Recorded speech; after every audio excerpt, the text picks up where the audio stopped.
It was 1975 when Shirley and Company topped the charts with Shame, Shame, Shame. The song had been an instant hit, thrusting singer Jason Alvarez into stardom. It was nothing that I expected. It was the total opposite. I was emptier than ever.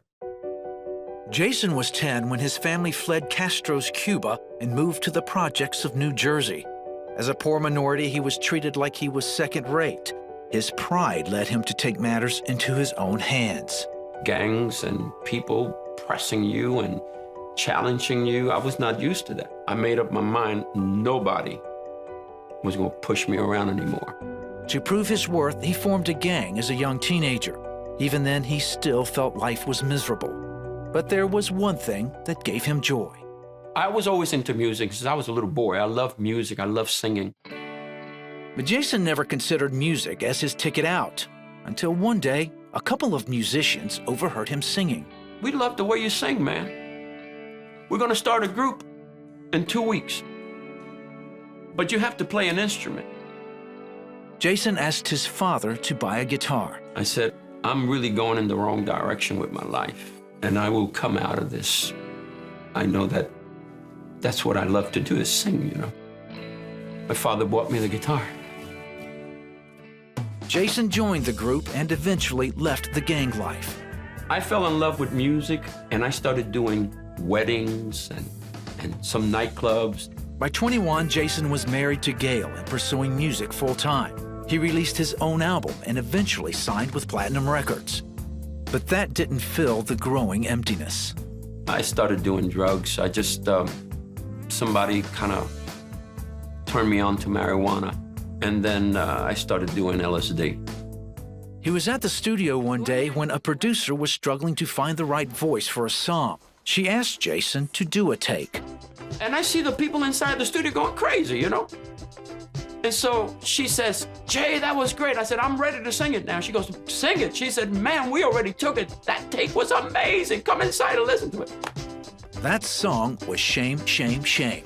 Bang, overnight, man. We're touring the world. Jason was quickly caught up in his celebrity. Signing all these autographs, you know, people crazy, screaming, you know, being in front of 10,000 people. That became my life, and that became my God. With that lifestyle came more drug abuse, which eventually caused his wife to ask for separation. Even then, he felt like he was on top of the world.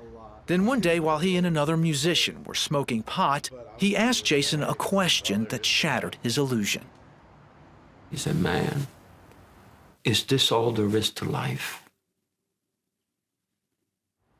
And then I realized that that wasn't really what my heart had been searching for. Jason became depressed and at times contemplated suicide. Life became just, I was just existing.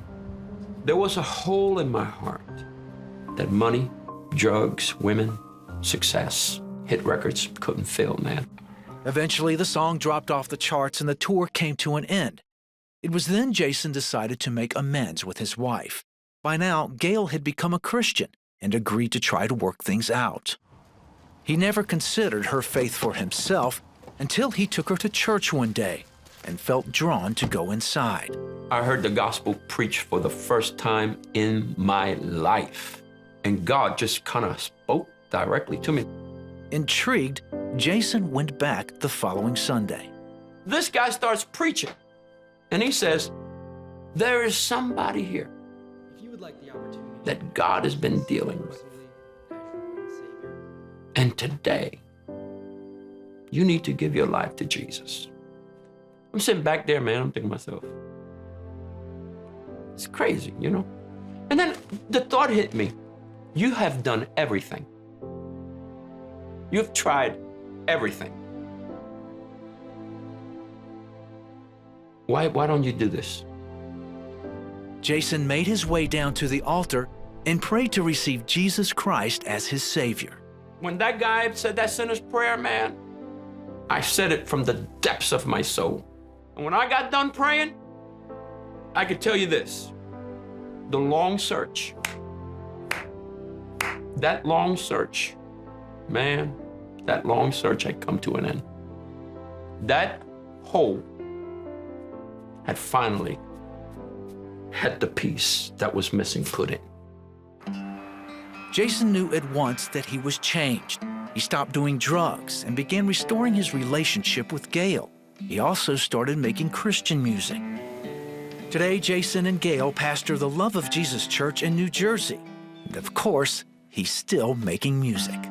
God said this to me, if you will just hold on to my hand and not let go, I will walk you through every dark place in your life and bring you to the other side.